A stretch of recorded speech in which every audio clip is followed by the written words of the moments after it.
CGTN, China Global Television Network.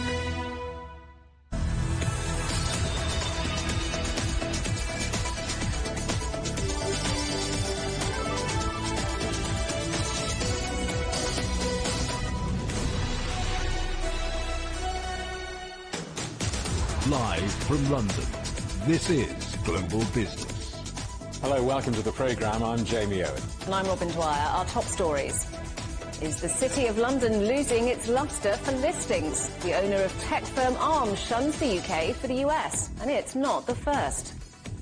Our other headlines, flying higher. Germany's Lufthansa returns to annual profit after 2 years of pandemic-related losses. But don't mention their green advertising ban. Setting out China's future direction. The world's biggest political gathering prepares to meet in Beijing. Also ahead. Farmers bring Brussels to a standstill in protest against government plans to make big changes to agriculture. Plus, innovations like this can help save lives in the future. We meet the robots that could one day replace dogs in earthquake rescue operations. Is London losing its lustre for listings? That's certainly the fear this week for the British Capital Stock Exchange after the owner of tech firm Arm decided to shun the city and opt instead for a primary listing in New York. It joins the world's largest buildings material group, CRH, in banking on raising more money in the Big Apple. Our correspondent Paul Barber has the details. Paul. Thank you very much, Robin. Yes, it's definitely been a worrying week for London's financial markets, and it comes after several other big blows to confidence in the city, of which the Arm decision is just the latest. Japanese conglomerate SoftBank is the owner of Arm, a Cambridge-based tech firm that is one of the world's biggest semiconductor designers. It said that it was opting for a US-only IPO listing as the best path forward for the company and its stakeholders. It's very disappointing news for the Prime Minister Rishi Sunak, who had personally lobbied for a London listing. SoftBank sees New York-listed tech companies as attracting superior valuations and that the US has a bigger pool of investors, along with higher trading volumes. This is, of course, a numbers game, and money talks. The US stocks trade at a premium compared to their counterparts in London. The FTSE 100 index has a price-to-earnings ratio of around 12, whereas the S&P in New York is nearer 20, and the tech-heavy Nasdaq has a multiple of 21. Along with the Arm decision on Thursday, also came news that the Irish building materials supplier CRH, valued at $36 billion, would also seek to move its shares from London to the US, where it earns a big chunk of its profit. And that comes on the back of Ferguson, the plumbing and heating supplier, which last year shifted its primary listing to New York, which itself was 2 months after the world's biggest mining company, BHP, moved its main listing to London, from London to Sydney. And Flutter, the FTSE 100 gambling giant, is also planning to set up a secondary listing in New York City as well. According to the Financial Times as well, there was even talk at one point of Shell, the Anglo-Dutch oil giant that's the UK's biggest quoted company, considering moving its headquarters to the United States. Well, apart from a blow to the UK's pride, do any of these moves make much difference? Well, yes, they do. A primary listing brings with it a host of other jobs in financial services, and that industry makes up 10% of the UK's entire economy and contributes more than 10% of all taxes paid in this country. Back to you, Jamie and Robin. Paul, thank you very much. Our correspondent, Paul Barber. Well, let's talk now to the distinguished international economist, Vicky Price. Vicky, good to have you back on the programme. So are these decisions, do you think, down to London's offering being less attractive than it was, or rather the United States being more competitive, a more desirable place to do business? I think the main difference between London and the US, I mean, remember London, of course, still remains a very substantial financial market, is that in the US there is a lot more liquidity. There is a lot more money around available to be invested in stocks. And what tends to happen is when you list, you tend to have a considerably higher price per share than is the case in the UK. And I think that's one of the main reasons for doing so.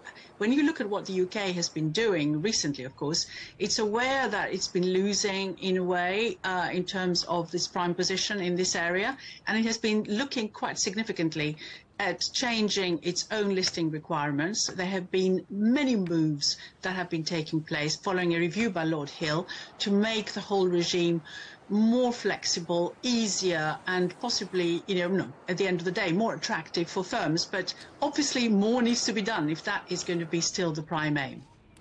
So how damaging is this for London? We talked about several firms, ARM, CRH, others before them. Does this look like the start of a cascade of firms following suit? It could. I think what London needs to do and what the UK needs to do, of course, is show that that it is on a sort of growth prospectus and it has all the links that it had in the past. I mean, with Brexit, of course, some of those links have been broken, but that it can still provide the funds, if you like, to make a listing attractive in the UK. And one of the things that the government is looking at and has been, of course, already announced by the Prime Minister, in fact, and his Chancellor, is looking at ways in which we can direct perhaps more of the pension fund money into buying shares or being invested in big infrastructure, which has so far not been happening to the extent that it's needed, partly because of rules that exist, the Solvency II requirements, which are EU-wide requirements, which the UK can now move away from, which limit up to a point what pension funds, insurance companies can do. If that money was available for shares rather than being spent as it is at present, buying mostly government bonds, that would make a big, big difference in terms of the availability of liquidity. And I think that's where the focus in the future is likely to be. And there was talk, wasn't there, of Shell considering moving away from London. If London loses its traditional old economy, let's call them stocks, how damaging would that be? Well, it's interesting you mentioned the old economy, because one of the problems that London is supposedly facing is that it is attracting still the old economy type stocks, not the new ones, the IPOs of the fast-growing, possibly tech companies. We're losing out in the US to a considerable extent. But Shell did look, as well as we understand, at the valuations that are given in the US for similar types of companies like themselves, and found that they're considerably greater. And that was one of the reasons for thinking about delisting and going to the US. But of course, at the time that was being debated, Shell was listed both in the UK and in the Netherlands. And what they decided to do instead is give up on the Netherlands and in fact list here mainly. So, and that's one of the results of their own, if you like, internal consultation on this. So we haven't lost them, but there's still an issue that we still attract the old type sectors and perhaps not so much the new ones. So can London turn this around, do you think, start to attract these newer sector companies? I think there's going to be a lot of activity that's going to take place over the next few years. New companies coming in. I think the UK has a very good chance of, if it looks at its rules a little bit more carefully, attract quite a lot of that type of IPO that may be coming. But I think the US is going to be a big challenger, if you like, in particular because, of course, it now has also the new act, which is called the Inflation Reduction Act, which is subsidizing firms that produce and do things in the US, particularly on climate change issues. And that, of course, has already resulted in quite a lot of firms thinking, even not just in terms of where they list, but where they produce, moving into the US. Vicky, great to get your thoughts today, as always. Thank you for joining us. That's Vicky Price, a distinguished international economist. More signs that the recovery in the Eurozone is gathering pace. S&P's Global Composite Purchasing Managers Index hit an 8-month high of 52 last month. That's up from 50.3 in January. Any figure above 50 indicates economic expansion, and the index is seen as a good barometer of overall economic health. But there is concern that increased business demand could push inflation higher again, despite its current easing. Volvo says its car sales grew 22% year-on-year in February, helped by a jump in demand for its recharge models. It sent shares up 3% in early trade. The Sweden-based auto company, which is majority owned by China's Geely Holding, said sales of fully electric cars had soared 187%. Shares in 4 companies owned by the Indian billionaire Gautam Adani have soared following a $1.9 billion investment by US equity company GQG Partners. The embattled Adani Group had seen billions wiped off its market value since January after a US report alleged fraud and stock manipulation. Adani has denied those allegations. The iPhone manufacturer Foxconn says it will spend $700 million on a new plant in India. The Taiwanese company plans to make iPhone parts at the site, with 100,000 jobs expected to be created.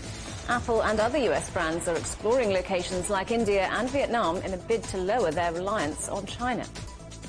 Turkey is to impose a 40% tariff on electric cars imported from China. The Chinese EV maker BYD has just signed a memorandum of understanding with a leading Turkish distributor. Electric car sales almost tripled in Turkey last year, and the government there has invested heavily in domestically made TOG EV projects, with the first model set to roll off the production line this year. China's central bank has laid out its goals and policies for the coming year. Our correspondent Lu Sourui reports. Speaking in Beijing on Friday, the governor of the People's Bank of China identified key financial activities for the coming year: support for prudent monetary policy, maintaining stable commodity prices, and foreign exchange interest rates. Yi Gang said while other countries suffered from high inflation, China has kept inflation under control. In the past 10 years, China's CPI remained 2% on average, so we're confident that we will continue to maintain stable commodity prices. Yi Gang assured that interest rates, inflation, and the currency exchange rate would remain stable. The governor also stressed the central bank's determination to help small and micro companies in raising funds and by providing loans. Last year, our new corporate loan interest rate averaged 4.17%, down 1.28 percentage points from 2018, and the inclusive loan interest rate for small and micro companies fell from 6.3% in January 2018 to 4.9% in December last year. The press briefing also mentioned the internationalization of RMB and also to strengthen global financial cooperation. The country said it will continue to support multilateralism and also the green development path. Lu Sourui, CGTN, Beijing. Germany's flagship airline says it made a profit of $1.6 billion last year. Lufthansa says it also expects a significant boost to earnings in 2023 as air travel rebounds post-pandemic. The carrier says passenger numbers last year almost doubled from 2021, but still fall short of those before Europe went into lockdown. Shares jumped to a 3-year high on that news. Well, let's talk now to the independent air transport consultant John Strickland. John, welcome back. Good to see you. So double passenger numbers last year, almost double revenues over the same period. It's not bad, really, for an airline that got bailed out by the German government 3 years ago. How do they turn it all around? Yes, you're right. It was a very strong turnaround indeed, and we've seen similar results in recent days from Lufthansa's peer groups in the European airline industry. They addressed cost issues, of course, while the airline was grounded. They had to keep costs under control. As you said, they were bailed out or given support from the German government, indeed other governments supporting companies which are part of the Lufthansa Group, for example, Swiss, Austrian and Brussels Airlines. But the market recovered very strongly during the course of summer last year. The big change was the return of the transatlantic market, which Lufthansa is a very active player in, and which produced extremely strong traffic volumes. European traffic also, and particularly where they're exposed to their low-cost Eurowings, for a strong recovery in leisure travel around Europe. And what is particularly impressive for Lufthansa and other airlines is we're seeing really significant increases in average price paid. I mean, Lufthansa reported very high double-digit increases in average ticket prices. Putting that a little bit in context, of course, we did see higher fuel prices as well, but it was a positive result. But at the end of the year, Lufthansa itself, the German airline, actually lost money, so it's not quite there yet. The group as a whole did produce a profit. It does, however, join a growing number of other airlines around the world. We've been reporting their rebound in air travel recently over the last couple of months. Has the pandemic cloud over the aviation industry finally lifted? Are you going to call it? It looks like it's substantially gone, but of course one area where we still have some progress to make is Asia, and specifically China. We're now seeing optimistic signs about China opening up and traffic beginning to recover. Lufthansa has indicated that it will put flights back into China. We see booking interest from the Chinese market recovering. There's some imbalance there because the other factor we see, of course, is the Ukraine war playing out, which means that many flights to Asia would normally overfly Siberia, including those operated by Lufthansa. They can't do that because of the restrictions imposed by Russia for airspace access to European carriers. Chinese carriers, on the other hand, can do so. So that's going to be an interesting trend to watch how it plays out. And it does mean that Lufthansa is not back fully to 2019 capacity yet. Indeed, they've indicated for the year ahead they expect to be around about 85 to 90% of 2019 levels, which is actually lagging behind their peer group airlines IAG and Air France-KLM in Europe. There's a little fly, of course, in the in-flight champagne at Lufthansa because the airline's come under fire, hasn't it, for its green credentials. Its green advertisements have just been banned in the UK for misleading the punters. What's that all about? Yes, it's unfortunate. I think Lufthansa ran some advertising recently which the British regulator, the Advertising Standards Authority, was not happy with, showing a logo partly representing the world, partly representing an aircraft, and talking about connecting the world, protecting its future. The agency deduced that this was a type of greenwashing. It wasn't really fully recognising the challenge of emissions which is faced by the air transport industry, and of which, to be absolutely fair, there's an enormous amount of work going on to try to address this challenge. But they felt this was somewhat disingenuous, suggesting that all was rosy when it comes to air transport and the challenge of emissions. So they insisted that those adverts were withdrawn. I think Lufthansa will have to redouble its efforts in clear communication so everybody understands what the issues are at stake and what it is actually doing about it, which is indeed a great deal. John, good to see you. Thanks for coming back on the programme. That's John Strickland, the air transport expert. And you can get highlights from the week's news in Europe and China direct to your inbox through CGTN's Storyboard email newsletter. You can sign up at europe.cgtn.com. You're watching CGTN. Still ahead, furious farmers blockade Brussels and a row over big changes to the agriculture industry.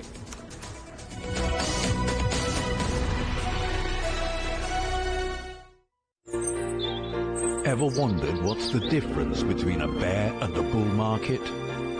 Where are the cash cows? And who are the lame ducks? And what exactly are black swans? Grey rhinos? And unicorn companies? Make sense of it all with Global Business, only on CGTN. There's a new agenda for a new world, accelerating change in almost every part of our lives. It's shifting the norms of how we work, travel, and connect. How we think, interact, and develop. It's a new reality, a new agenda with me, Juliette Mann.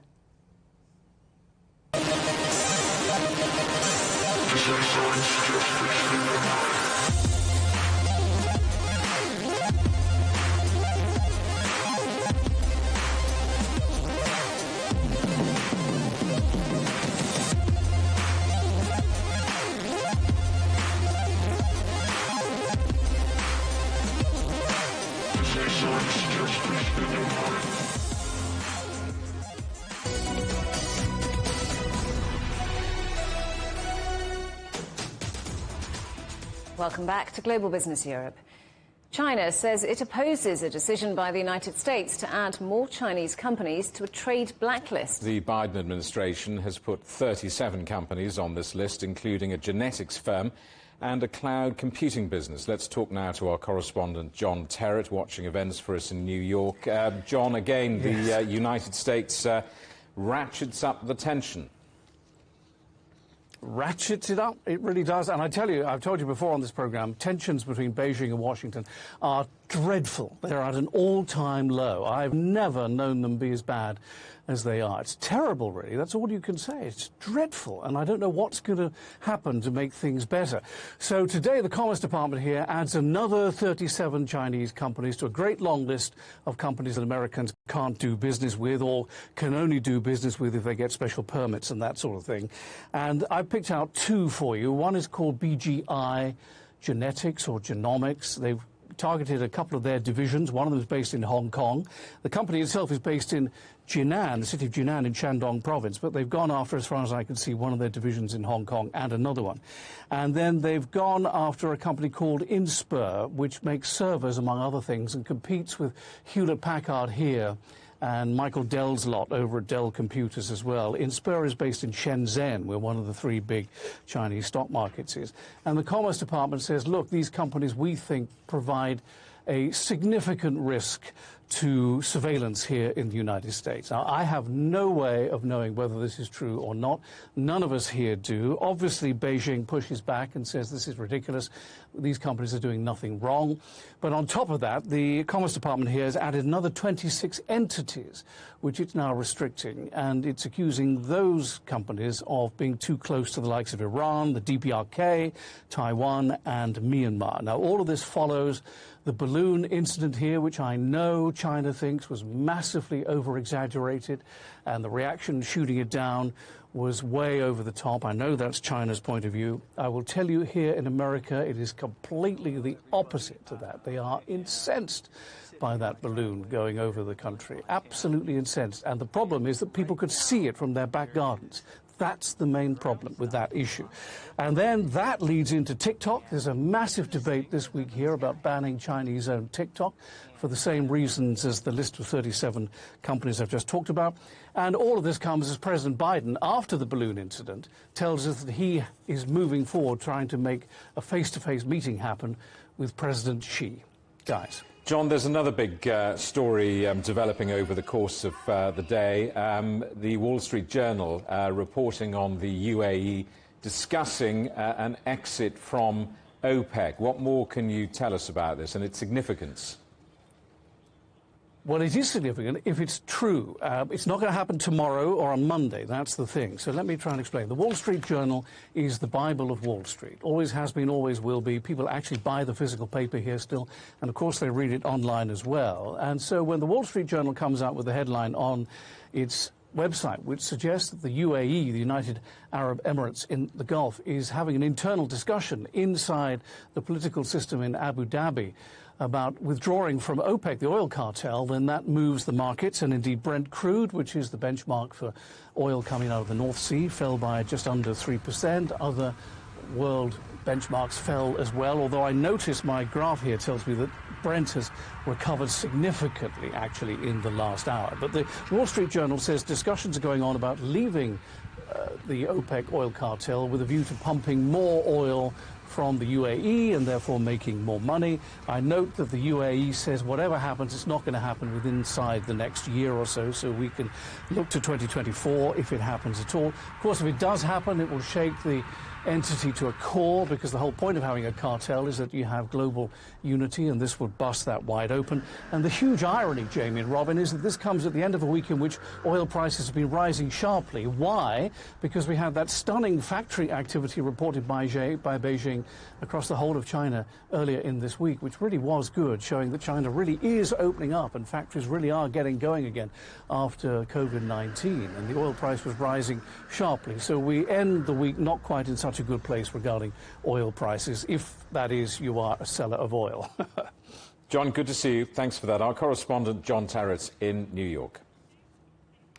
Hundreds of farmers have driven their tractors into the centre of Belgium's capital in protest over plans to limit nitrogen emissions. It's causing major traffic disruption across Brussels as farmers block the roads. The police have warned people to use public transport instead of private cars. The Flemish regional government has been struggling to find a deal to cut nitrate pollution, with farmers arguing that it would put many of them out of business.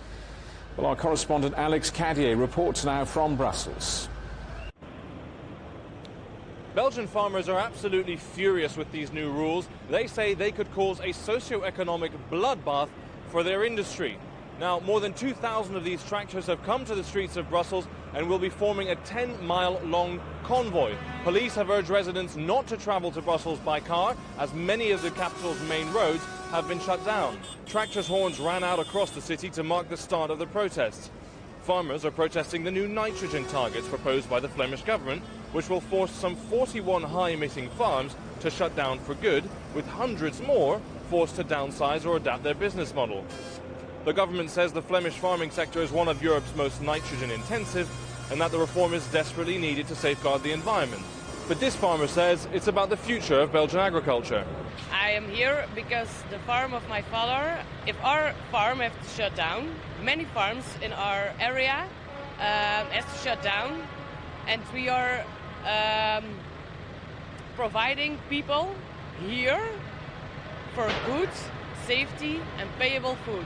All the people knows what's going to happen when we all have to go. Where does the food come from?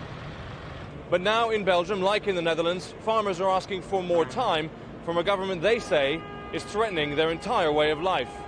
Alex Cadier, CGTN, Brussels. Rail workers in Greece have extended strike action into a second day amid growing anger over the train crash that killed at least 57 people. More protests have been taking place in Athens following criticism of railway management. Protesters and some politicians have accused successive Greek governments of underfunding rail infrastructure for decades. Well, as the recovery operation continues at the crash site in Larissa, some of the specialist teams have been speaking about working under such tragic circumstances. It's compounded by the fact that many were in Turkey just a few weeks ago dealing with the aftermath of the huge earthquakes there. Our correspondent Evangelo Sipsas reports. As the rescue efforts continue, there is no sign of life. Every time a bulldozer or a crane moves a piece from the wreckage, there's hope of recovering belongings from those missing. But so far, just scrap metal and debris. For the head of the rescue mission, Kostadino Imanimidi, the sound of heavy machinery cleaning up rubble and debris haunts him even since he left the earthquake-affected areas in Turkey. After 2 intense weeks in Turkey, we are now doing the same thing again. We left a very stressful environment, and just as we were trying to recover from that, we ended up in another stressful environment. It's been very difficult. I hope my team will find time to recover. So far, more than 80 people have been treated in hospitals and over 50 still remain missing. But as the days go by, the number of those who lost their lives continues to grow. For Kostadino, disaster zones are common.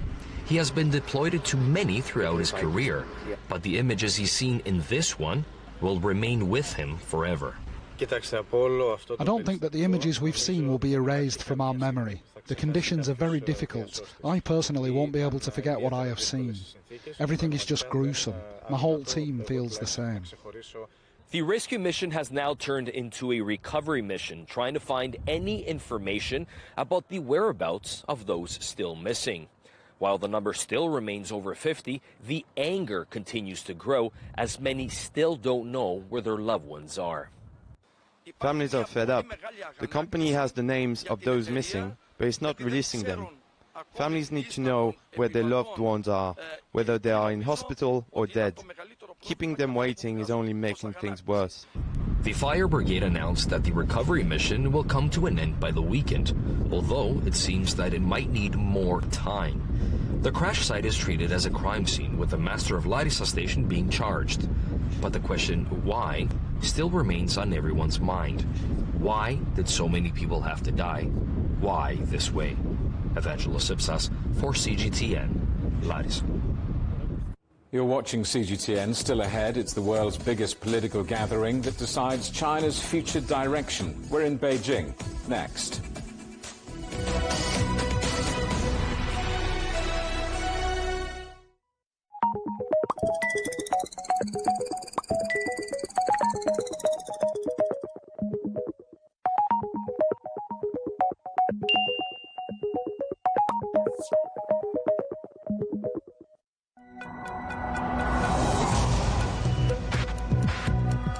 Each day, there are millions of stories. Each one can open new perspectives, new possibilities. Wherever you look, we are there to see, discover, explore. We put the pieces together to find what really matters to you, all around the world, all around the clock. Our reporters are at home across the globe. From our headquarters in Beijing and production centers in Washington, Nairobi, and London, China Global Television Network. Stories from across the globe, reaching people across the globe. CGTN. See the difference. Facing the unknown is always difficult. In a world in turmoil, it's easy to lose orientation. But when the storms come, we have to see the possibilities, reinvent, find new opportunities, discover a path forward. CGTN. See the difference. What do we mean when we talk about the difference? Brazen axe. The difference is in the detail, the background, Defense ministers from the wider angle and perspective of every story. Wherever the story may be. CGTN. See the difference.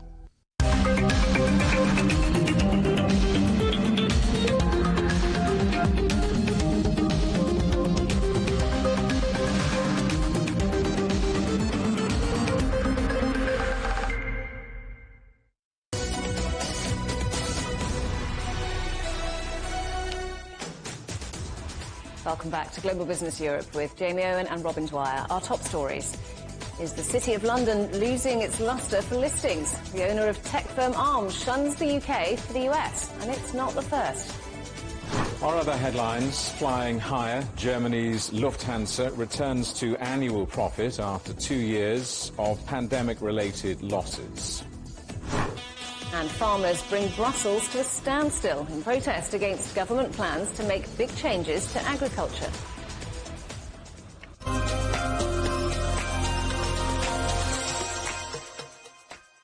Thousands of delegates are converging on Beijing ahead of the annual 2 sessions meetings, which will lay out China's plans and priorities for the future. CGTN's correspondent Chen Ziyuan reports from the Great Hall of the People. Members are gathering at the Chinese capital for the first plenary session of the 14th National Committee of CPPCC. We're about to enter the security checkpoint to attend the press conference ahead of the event. More than 2,000 CPPCC members will be attending the plenary session. They will be walking across the red carpet and entering the meeting through the doors. Inside, they will discuss how to inspire further progress for the party and for people of all ethnic groups to build a modern socialist country in all respects. This is the room where the press conference will be held. As you can see, the seats are filling up very quickly. As I was waiting in line, some of the topics that journalists have mentioned, including economic performance and how China will play a constructive role in trade and technology development in a global landscape. And I think it's important to point out that the advisory body added a new sector this year. It's the environment and resources sector. It signals that the environmental protection is a fundamental part of China's modernization. The first plenary session of the 14th CPPCC will get underway at 3 o'clock tomorrow afternoon at the Great Hall of the People. It will end in the afternoon on March 11th. The meeting will continue for 7.5 days. The agenda will involve listening to and reviewing the work report and proposals of the Standing Committee of the CPPCC National Committee, attending the first plenary session of the 14th National People's Congress, listening to and discussing the government work report and other relevant reports. Emerging from the pandemic, questions have been raised about how China has overcome challenges to economic growth and how it will regain momentum in a global trade order threatened by protectionism. China is still facing a complex and rigorous situation in terms of development. The international political and economic landscape continues to be turbulent. The spillover effects of policy adjustments in major economies are constantly emerging. At the same time, we must also recognize that China has a solid foundation in terms of market size, industrial system, human resources. Its economy has strong resilience, great potential, and vitality. Other questions focus on how members of the CPPCC can better share their advice and wisdom through the proposals they submit. It is an important part of what China has termed whole process democracy. Since the 13th National Committee of the CPPCC, 144 political discussion groups have been opened. The proportion of committee members using the duty performance platform exceeds 99%, and the online proposal submission rate exceeds 92%. Each of our CPPCC members has an app, and the app is the duty performance platform. We have a reading platform and a performance platform. Most of our proposals are now submitted through mobile operations, and some important discussions are also conducted on mobile phones. Performing duties online has become the new normal when it comes to the CPPCC's work. Members have arrived in Beijing ahead of the plenary session kickoff on Saturday to get ready to serve their advisory roles, moving the country forward in unity. CGTN from the Great Hall of the People. Well, let's talk now to Fu Xiaolan, who's Professor of Technology and International Development and Fellow of Green Templeton College at Oxford University. Welcome to the programme. So for those people outside of China who may be unfamiliar with the two sessions, what should we look out for? So for this year's two sessions, there will be a big highlight that will bring into this year's two sessions, which is the Chinese modernization. This is the concept and plan that the Communist Party has introduced in the 20th National Congress in last winter. And these two sessions will bring this vision into actions. And Sorry, go ahead, carry on. So this year's two sessions will bring this vision of Chinese modernization into actions. And this Chinese modernization will be, multidimensional, which includes, economic modernization, political, institutional, social, environmental, and also cultural modernization of the country. So it's a comprehensive plan to bring the country to another level of development. So this year, these two sessions will really bring this concept into detailed action plans. So facing an increasingly complex domestic and a challenging international environment, how will China navigate the year ahead? So this will be a very important year because this is the first year post the COVID-19 pandemic, and also the first year the Chinese government formally introduced this strategy for Chinese modernization. So this year, the Chinese government needs first to restore the confidence of the private sector, restore the confidence of the consumers and also the confidence of the global business sector to continue the economic growth and also with a positive outlook for the Chinese economy. So this restore the confidence is very important. Secondly, Chinese government need to continue its effort in the promotion of innovation, especially the indigenous innovation and the technological capabilities of the Chinese economy, given the increasingly complex political environment in the global economy. And also, this year, Chinese government need to continue to push forward its effort in terms of green transformation and its effort in building the shared prosperity and a harmonized society.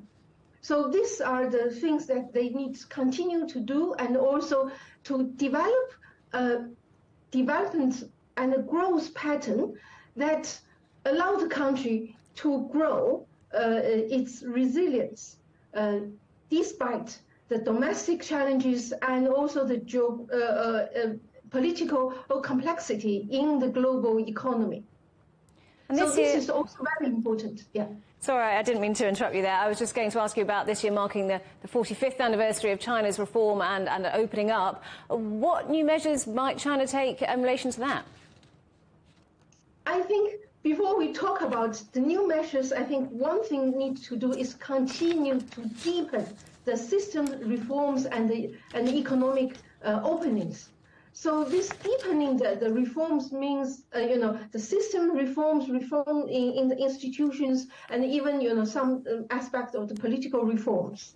And also about the new measures is the higher level of openness. And, compared to the previous openness in terms of trade and openness to the foreign direct investment, and this year we need to see the high-level institutional openness in terms of the regulations and the rules and the institutional, all the institutional aspect.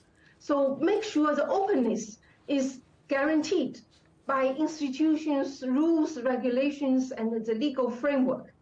And so that really fundamentally strengthen the confidence of the private sector, the investors, the consumers, and the global business. And also, China need to continue to work very hard to, create a peaceful and a friendly environment.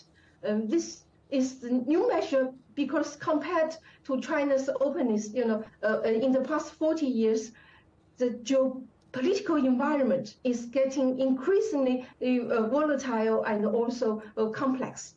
So China needs to work as external world, work together with other countries to maintain a peaceful world and also create a more and more friendly environment for China through collaboration. Okay, Professor Fu Xiaolan from Oxford University, thank you for joining us today. As trade barriers come down and China welcomes global partners, New Zealand's Manuka honey distributors are looking to build stronger ties. Our correspondent Juliet Mann has been speaking to John Rawcliffe, CEO of the Ultimate Manuka Honey Association, and she asked him how important China is to New Zealand. It's 1/3 of the world market. It's fairly steady. There has been a bit of a plateau with most primary products over COVID, but it's a very strong market, and it's a market that really understands Manuka honey and understands its values. It's within China's pharmacopoeia. It's recognised. So what is it about Manuka honey that the Chinese consumers like so much? A lot of feedback we get is they take it for gut health because it soothes the gut, and that's important for in the Chinese population. So they recognise its values. They've purchased the product for a large number of years now. We've had a very strong working relationship with China. And in terms of what you do to enhance those ties and to make connections, I know you show at the export fair, but yeah. What other moves are you making? We've made a strong move with what's called the JSCIQ in Nanjing. There's a testing laboratory, so we have a relationship with them. They're a member of the UMF quality mark. They understand what it's about. They do the testing regimes. So we're able to test and market, and we join testing services to ensure those unique values are there in the honey in China. We do our quality standards with them, so we've got a joint relationship with the JSCIQ in Nanjing, and we've had that relationship for about 12 years. And how are you looking to boost those ties? Obviously now that COVID and the doors are opening up to go back over, to improve our relationship, to ensure that we've got more consumer protection with it, and we're sharing the research about the uniqueness of this honey. So we have a technical program with them. We'll be able to continue that and build those ties. That gives a real solid reference and protection to the Chinese consumer, that we're all on the same page. And in terms of investment opportunities? Let's talk about that, because some companies have got manufacturing facilities, production facilities in China. Yes. Purely for secondary product. One of the rules under this association or the license is that it's packed in New Zealand. But where we have a number of technologies in China that are used because it's over and above providing it in a bottle, in a sachet, and different ways of getting the product to the consumer or through lozenges. So China's got that technology where they're able to add value to this product and deliver to the consumer in a different way. How do you see the market developing? And I see it as a way of validating what China already knew in the past. I see it as part of everyday life to ensure that we are actually looking after our health with a natural product that's got these unique values in a way that is balanced within our lifestyle. So the growth in it is huge. It's significant, particularly in a country like China that has recognised this in the past. We're putting modern science supporting what they already knew. So you've got the cultural connection, you've got the business connection. How important is it to New Zealand Manuka honey that China is now reopening after the pandemic? Oh, it's very important to us, and it's about re-establishing those old networks, putting together and continuing our program. As I said, we've had 12, 14 years working in China, and we've sent a large number of scientists over. We've shared technology. They've come to New Zealand. They've seen what we do. They've visited our factories. They've looked at our land. They've looked at what we actually do. We've had a long time of that relationship. COVID, this gap, it's about getting back together and making it happen yet again. You're watching CGTN. Still ahead, we'll be reporting from Ukraine, meeting soldiers facing life-changing injuries after fighting on the front line.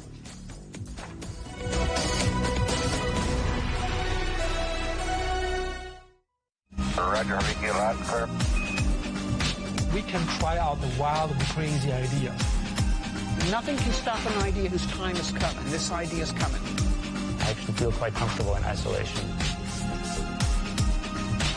We should all be very basic when we're trying to save the world. Oh, hell! We hope it will happen. We have to live in hope. Facing the unknown is always difficult. In a world in turmoil, it's easy to lose orientation. But when the storms come, we have to see the possibilities, reinvent, find new opportunities, discover a path forward. CGTN. See the difference. As China embarks on a new journey of modernization, the National People's Congress, China's top legislature, and the Chinese People's Political Consultative Conference, the top political advisory body, convened their annual sessions in early March. Join us on CGTN for our special coverage of the two sessions. Find out the course China will take to ensure a sustainable future for its 1.4 billion people, and how China's decisions will impact global economic recovery. Agenda for 1.4 billion on CGTN.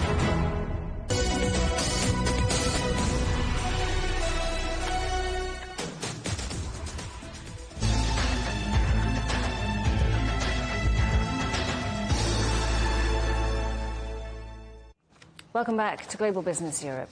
Mercenaries from the Russian-backed Wagner Group claim to have surrounded the city of Bakhmut in Ukraine. Earlier this week, President Zelensky described the situation in Bakhmut as the most difficult in the current campaign. Video released by the group claims to show the mercenaries hoisting a Wagner flag over a ruined building.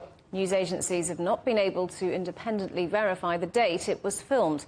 The group's chief, Yevgeny Prigozhin, has warned that those left in Bakhmut have 2 days to leave. Well, troops on both sides of this conflict continue to suffer heavy losses as the frontline battles play out. The casualties keep rising, including the many thousands of soldiers suffering serious, life-changing injuries. Our correspondent Yolo Abdavid has been visiting a hospital treating injured Ukrainian soldiers. And you might find some of these images upsetting. We're shown wards with silent soldiers receiving treatment for their injuries.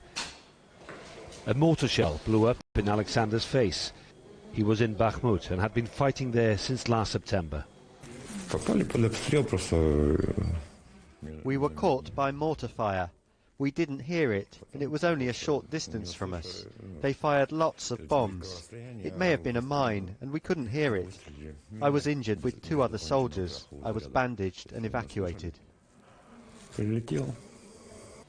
He and others prefer not to give their surnames. He's still getting used to the extent of his injuries, but already says he's planning to return to his unit as soon as he can. In this specific ward, it's patients mostly with face injuries and soldiers with face injuries that are treated here. In other wards in the hospital, there are other traumatic cases with legs, arms and so on. In another ward, Mikhail is also a professional soldier. He was shot as he was firing a grenade launcher. He insists he'll get better and he'll also return to the front line. The doctors say my injury is not that serious. The bullet went straight through my lower jaw and past my teeth. But maybe they won't be able to fix it that easily, and they'll send me to another hospital to put a plate in the jaw and try and repair the bone in my face. Neither the hospital authorities nor the surgeon wants to attract publicity. But as a specialist in face and head injuries, he confirms an increasing number of casualties are being brought in. There were fewer fighters needing treatment in the first half of the year, when the war was further away. But now, in the last 6 months, we've had between 120 and 150 soldiers arriving here every month. Another more insidious danger lies ahead for those who manage to get through the physical challenges of the front line, according to a medical manager of an Ukrainian army brigade. It's a hyper big problem. You know, I hope our government understands it, because in every interview I say that we need to start work, psychological and social work with soldiers right now. Those guys in trenches who are yesterday farmers, engineers, drivers and so on, they are afraid. And that fright will explode one day. Ukraine's General Army Staff claims 150,000 Russians have been killed in the last year. But the government won't say how many of their own soldiers and civilians have died. Ukraine's cemeteries offer some idea of the sacrifices that have and are about to be made. Yoloap David, CGTN, Ukraine. Russia's president has held a meeting with his top security council amid claims by Moscow that a Ukrainian terrorist cell is active in the southern city of Bryansk. The Kremlin says local people have been taken hostage by a sabotage group that had opened fire on civilians. Ukraine has accused Russia of staging what it called a false provocation to justify its attack on the country. A court in Belarus has sentenced the country's Nobel Peace Prize winner to 10 years in prison. Alex Bialetsky was jailed along with 2 other defendants on charges of smuggling and financing activities that was said to have violated public order in Belarus. 60-year-old Bialetsky, a veteran human rights campaigner, was one of 3 winners of the 2022 Nobel Peace Prize. The German foreign minister called the case against him a farce. The head of the United Nations nuclear watchdog is visiting Iran to seek clarity on the country's nuclear activities. Diplomats say Rafael Grossi wants Tehran to explain how it produced enriched uranium particles, which are close to weapons grade. Iran's been accused of trying to build nuclear weapons. It says its nuclear program is for civilian use only. More than 200 migrants have been rescued off the Italian island of Lampedusa less than a week after 68 migrants died in a shipwreck. The rescue took place at night after patrol boats intercepted a fishing boat that was starting to take on water. One of the migrants was handed over to the police on suspicion of being a human trafficker. More than half of the global population will be overweight or obese by 2035 unless governments take action. That's the warning from the World Obesity Federation. It's calling for taxes and limits on the promotion of unhealthy food. About 2.6 billion people are already overweight or obese, and with current trends, that's expected to rise to over 4 billion. Robot dogs are already being used in the workplace, delivering parcels and helping with law enforcement. Now, a Chinese company has designed one to be a 4-legged friend in the hope of combating loneliness. Our correspondent Ken Brown reports. Down, boy. The robot revolution is here, and they're very good dogs. Robot dogs with jobs are already a thing. With their AI-powered brains, they're delivering packages, inspecting power stations, chemical plants, and even oil rigs. This one, however, just wants to be your friend. It's called Go1. Go is the Chinese word for dog, and it was designed to be a pet by China-based Unitree Robotics.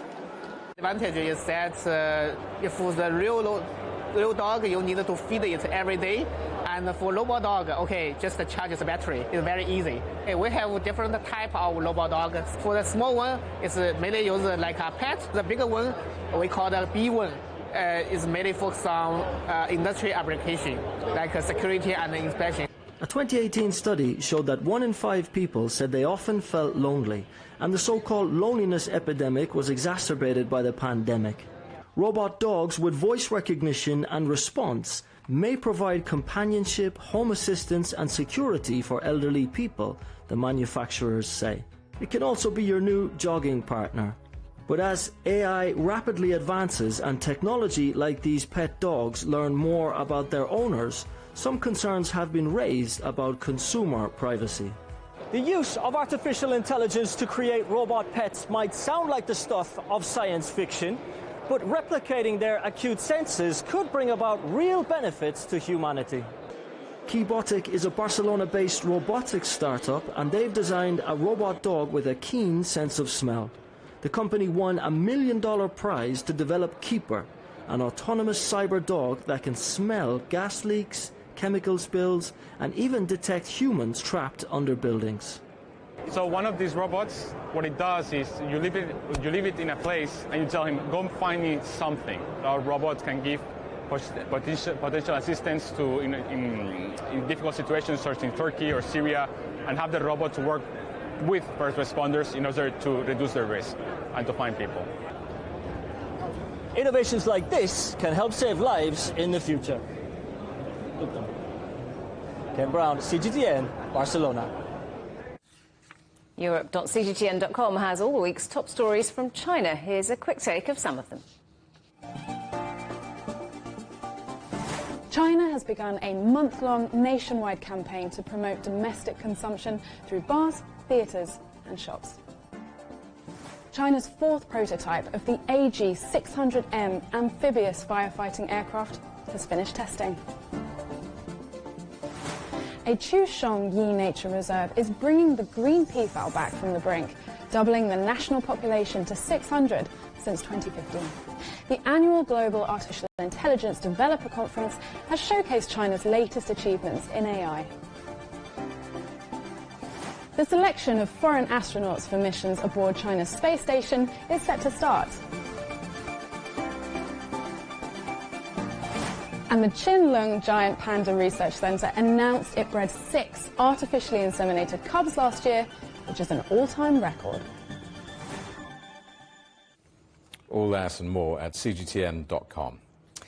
The headlines again. Signs the City of London might be losing its lustre for listings. The owner of the tech firm Arm shuns the UK for the US, and it's not the first. Setting out China's future direction. The world's biggest political gathering prepares to meet in Beijing. And Germany's Lufthansa returns to annual profit after 2 years of pandemic-related losses. And that's it for Global Business Europe. Thank you for watching. More on all of our stories at europe.cgtn.com, and do follow CGTN Europe on Twitter, Facebook and Instagram. We're on smart TV apps, Roku, Apple TV, Amazon Fire and Android TV, YouTube, Dailymotion, CGTN.com and the CGTN app, and in the UK on Freeview. Coming up next on CGTN, it's Africa Live. We'll see you again on Monday, same time, same place. From all of the team in London, it's goodbye. Goodbye.